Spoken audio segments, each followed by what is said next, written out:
Assalomu alaykum akalar. Shunaqangi Ducati skuterlarimizdan kelgan. Ko'rishingiz mumkin. Bu skuterlarimizni narxini oxirida aytib o'tamiz. Video davomida ko'rsating.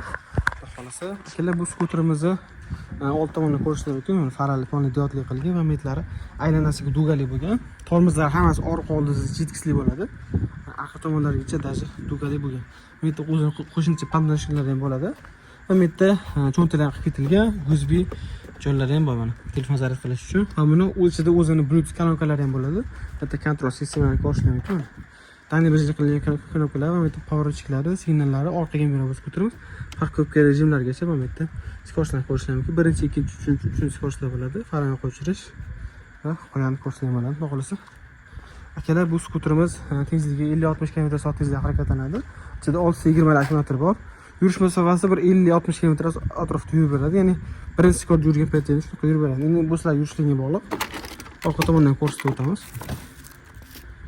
Bakoylar bo'ladi, o'zini zaryadchilari ham bo'ladi. Ko'rsatib bo'ladimi?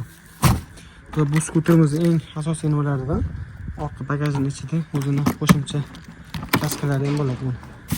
Kaskalarni qo'shib beradi, qilishni. Ko'rsatib bo'ladi. Keyin bu skuterimiz bemalol parvasi hadib ham bo'ladi. Endi tezligini 25 km/s tezlikka tushirib beriladi.